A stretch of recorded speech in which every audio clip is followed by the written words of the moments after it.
ನಮಸ್ಕಾರ. ಮಹಿಳಾರೋಪ್ಯ ಅನ್ನುವಂತಹ ಪಟ್ಟಣದಲ್ಲಿ ಅಮರಶಕ್ತಿ ಅನ್ನುವಂತಹ ರಾಜ ಆಡಳಿತ ನಡೆಸ್ತಾ ಇದ್ದ.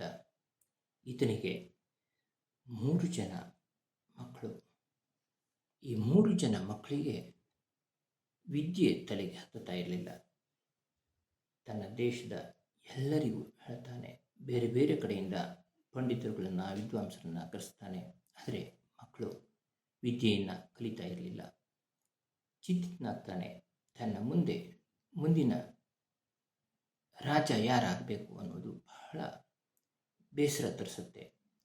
ಇಂತಹ ಸಂದರ್ಭದಲ್ಲಿ ಆತ ಒಂದು ಉಪಾಯವನ್ನು ಮಾಡ್ತಾನೆ.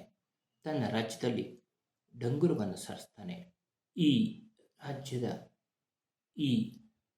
ನನ್ನ ಮಕ್ಕಳಿಗೆ ಯಾರು ವಿದ್ಯೆಯನ್ನು ಹೇಳಿಕೊಡ್ತಾರೋ, ಅವರನ್ನು ಬುದ್ಧಿವಂತರನ್ನಾಗಿ ಮಾಡ್ತಾರೋ ಅವರಿಗೆ ಅರ್ಧ ರಾಜ್ಯವನ್ನು ಬಿಟ್ಟುಕೊಡ್ತೇನೆ ಅಂತ ಡಂಗುರವನ್ನು ಸಾರಿಸ್ತಾನೆ.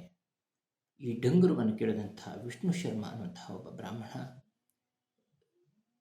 ಅಮರಶಕ್ತಿಯ ಆಸ್ಥಾನಕ್ಕೆ ಬರ್ತಾನೆ. ತಾನು ವಿದ್ಯೆಯನ್ನು ಹೇಳಿಕೊಡ್ತೇನೆ ಅಂತ ಬರ್ತಾನೆ. ಇದನ್ನು ಕೇಳಿದ ಅಮರಶಕ್ತಿಗೆ ಬಹಳ ಖುಷಿಯಾಗುತ್ತೆ. ಎಷ್ಟೋ ಜನ ಬಂದು ಹೋದರು, ಆದರೆ ಇವರಿಗೆ ವಿದ್ಯೆ ತಲೆಗೆ ಹತ್ತಲಿಲ್ಲ. ನೋಡೋಣ, ನೀವಾದರೂ ಹೇಳಿಕೊಡಿ ಅಂತ ಖುಷಿ ಪಡ್ತಾನೆ. 3 ಮಕ್ಕಳನ್ನು ಅವರ ಜೊತೆ ಬಿಟ್ಟುಬಿಡ್ತಾನೆ. ಹೀಗೆ ಅಮರಶಕ್ತಿಯ 3 ಜನ ಮಕ್ಕಳನ್ನು ವಿಷ್ಣು ಶರ್ಮರು ತಮ್ಮ ಆಶ್ರಮಕ್ಕೆ ಕರೆದುಕೊಂಡು ಹೋಗಿ ಅಲ್ಲಿ ಪ್ರತಿದಿನ ಒಂದೊಂದು ಕಥೆಗಳನ್ನು ಹೇಳ್ತಾ ಬಂದು ಮಕ್ಕಳಿಗೆ ಆಸಕ್ತಿ ಬೆಳೀತಾ ಬಂತು. ಪ್ರತಿದಿನ ಇವರ ಕಥೆಗಳನ್ನು ಕೇಳಿದಾಗ ಈ ಮಕ್ಕಳು ನೈತಿಕವಾಗಿ, ರಾಜಕೀಯವಾಗಿ, ಸಾಮಾಜಿಕವಾಗಿ, ಸಾಂಸ್ಕೃತಿಕವಾಗಿ ಉನ್ನತ ಮಟ್ಟವನ್ನು ತಲುಪಿದರು. ವಿದ್ಯಾವಂತರಾದರು, ಬುದ್ಧಿವಂತರಾದರು. ಮಿತ್ರಲಾಭ, ಮಿತ್ರಭೇದ, ಲಬ್ಧಪ್ರಣಾಶ, ಕಾಕೋಲೋಕೀಯ, ಹೀಗೆ ಪಂಚತಂತ್ರದ ಕಥೆಗಳನ್ನು ಹೇಳ್ತಾ 5 ರೀತಿಯ ಕಥೆಗಳನ್ನು ಹೇಳಿ ವಿದ್ಯಾರ್ಥಿಗಳನ್ನು, ಈ ಮಕ್ಕಳನ್ನು ಬಹಳ ಬುದ್ಧಿವಂತರನ್ನಾಗಿ ಮಾಡಿದರು ಅಂತ ತಿಳಿದು ಬರುತ್ತೆ. ಅತಿಥೇಯಂ ಇದಂ ನಿತ್ಯಂ ನೀತಿಶಾಸ್ತ್ರಂ ಶೃಣೋತಿ ಚ ನ ಪರಾಭವಮಾಪ್ನೋತಿ ಶುಕ್ರಾದಪಿ ಕದಾಚನ ಅಂತ 5 ಕಥಾಭಾಗಗಳನ್ನು ಸಮಾಪ್ತಿ ಮಾಡಿದ್ದು ತಿಳಿದು ಬರುತ್ತೆ. ಹೀಗೆ ಇಂತಹ ಅತ್ಯಮೂಲ್ಯ ಗ್ರಂಥವನ್ನು ನಮಗೆ ಕೊಟ್ಟಂತಹ ಅಮರಶಕ್ತಿ, ಆತನ ಪಂಚತಂತ್ರ ಭಾರತವಲ್ಲ, ವಿಶ್ವದಾದ್ಯಂತ ಬಹಳ ಪ್ರಸಿದ್ಧವಾಗಿದೆ. ಇವನ ಕಥೆಗಳನ್ನೇ ಹೋಲುವಂತಹ ಅನೇಕ ಬೇರೆ ಬೇರೆ ಕಥೆಗಳು ಬೇರೆ ಬೇರೆ ದೇಶಗಳಲ್ಲಿ ಹುಟ್ಟುಕೊಂಡವು. ಇಂತಹ ಮೌಲ್ಯಯುತವಾದಂತಹ, ನೀತಿಯುತವಾದಂತಹ ಕಥೆಗಳನ್ನು ವಿದ್ಯಾರ್ಥಿಗಳಿಗೆ ಹೇಳ್ತಾ ನಮ್ಮ ಗುರುಕುಲಗಳು ಬೆಳೆದು ಬಂದಿದ್ದು. ವೈದಿಕ ಶಿಕ್ಷಣದ ಜೊತೆಗೆ ನೈತಿಕ ಶಿಕ್ಷಣವನ್ನು ಈ ರೀತಿಯಲ್ಲಿ ಸಹ ಕೊಡಲಾಗ್ತಾ ಇತ್ತು. ಇಂತಹ ಕಥೆಯನ್ನು ಕೇಳಿದ ನಮ್ಮ ವಿದ್ಯಾರ್ಥಿಗಳು ನೈತಿಕವಾಗಿ, ಸಾಮಾಜಿಕವಾಗಿ, ಸಾಂಸ್ಕೃತಿಕವಾಗಿ ಬಹಳ ಒಳ್ಳೆಯ ಸಂಸ್ಕಾರವನ್ನು ಪಡಿತಾ ಇದ್ದರು. ಆದರೆ ಯಾವಾಗ ಬೋಡೆನ್ ಅನ್ನುವಂತಹ ಒಬ್ಬ ಸೈನಿಕ ಅಧಿಕಾರಿ ಭಾರತವನ್ನು ಬಿಟ್ಟು ನಿವೃತ್ತನಾಗಿ, ಈಸ್ಟ್ ಇಂಡಿಯಾ ಕಂಪನಿಯಿಂದ ನಿವೃತ್ತನಾಗಿ ಅವ ತನ್ನ ದೇಶಕ್ಕೆ ಮರಳುತ್ತಾನೋ, ಅಲ್ಲಿ ಆಕ್ಸ್ಫರ್ಡ್ ವಿಶ್ವವಿದ್ಯಾಲಯದಲ್ಲಿ ಅವನಿಗೆ ಸಂಸ್ಕೃತ ಅಧ್ಯಯನ ಪೀಠವನ್ನು ತೆರೆದುಕೊಡಲಾಗುತ್ತೆ. ಅದರ ಚೇರ್ಪರ್ಸನ್ ಅವನೇ ಆಗ್ತಾನೆ. ಅವನ ನಂತರ ಸರ್ ಮೊನಿಯರ್ ವಿಲಿಯಂ ಆಗ್ತಾರೆ, ನಂತರ ಮ್ಯಾಕ್ಸ್ ಮುಲ್ಲರ್ ಆಗ್ತಾರೆ. ಹೀಗೆ ಇವರೆಲ್ಲ ಆ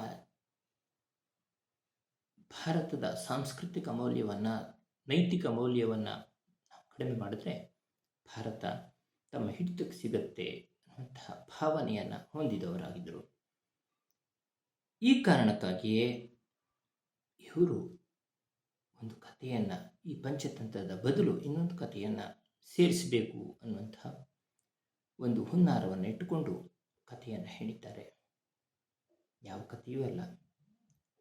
ನಮ್ಮಲ್ಲಿ ಮೊಘಲ್ ರಾಜ ಅಕ್ಬರ್ ಅಂತ ಒಬ್ಬ ಇದ್ದ. ಈತ ತನ್ನ ಬಾಲ್ಯದಲ್ಲಿಯೇ ಬಹಳ ಹಾಸ್ಯಮಯ ಸ್ವಭಾವದವ. ತನ್ನ ಜೊತೆಗಾರರನ್ನ, ವಿಡಂಬನಾಕಾರರನ್ನ, ಹಾಸ್ಯಗಾರರನ್ನ, ಹೊಗಳು ಭಟ್ರನ್ನ ಇಟ್ಕೊಂಡು ಬೆಳೆದವ ಇವ. ಹೀಗೆ ನಾನು ಹೇಳ್ತಾ ಇಲ್ಲ, ಬದಾವಣಿಯವರೇ ತಮ್ಮ ಪುಸ್ತಕದಲ್ಲಿ ಬರೀತಾರೆ. ಇಂತಹ ಅಕ್ಬರ್ನ ಆಸ್ಥಾನಕ್ಕೆ ಒಂದು ದಿನ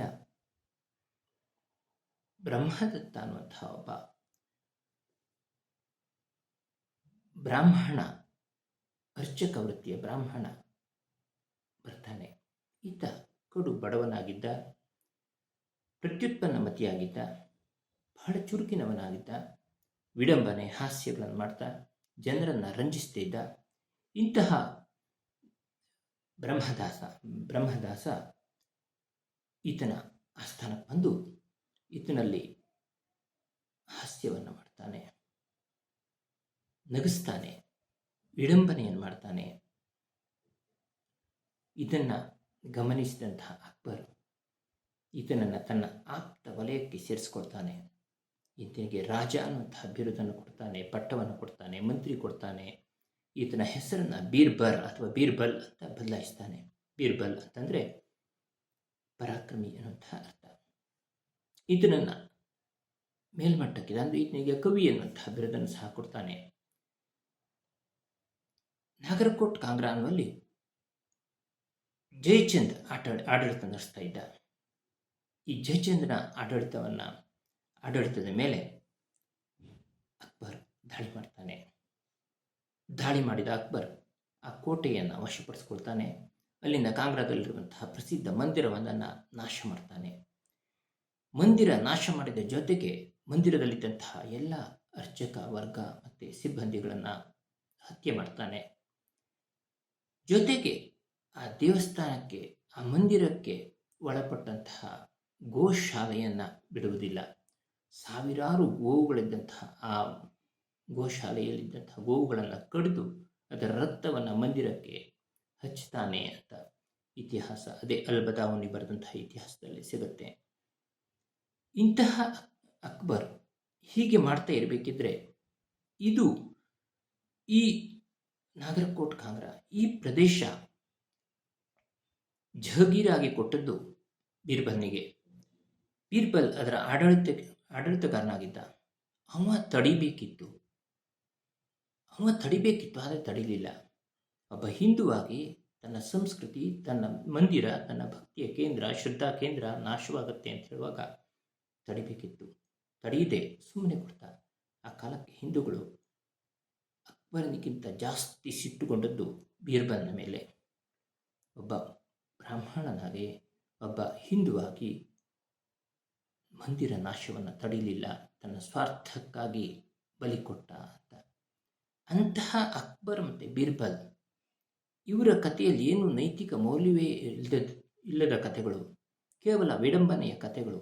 ಇವುಗಳಿಂದ ಯಾವ ನೈತಿಕತೆಯೂ ಬೆಳೆದು ಬರುವುದಿಲ್ಲ. ಇಂತಹ ವಿಡಂಬನೆಯ ಕಥೆಗಳನ್ನು ಸೇರಿಸಿ ಪಂಚತಂತ್ರದ ನೈತಿಕ ಕಥೆಗಳನ್ನು ಬದಿಗೆ ಸರಿಸಿ ಅಕ್ಬರ್ ಬೀರ್ಬಲ್ ಕಥೆಗಳನ್ನು ಮುಂಚೂಣಿಗೆ ತಂದರು. ಇದು ಭಾರತದ ನೈತಿಕ ಸಾಂಸ್ಕೃತಿಕ ವಲಯಕ್ಕೆ ಮಾಡಿದ ಬ್ರಿಟಿಷರ ದಾಳಿಯಲ್ಲಿ ಒಂದು ಅಂತ ಹೇಳಬಹುದು. ಧನ್ಯವಾದ.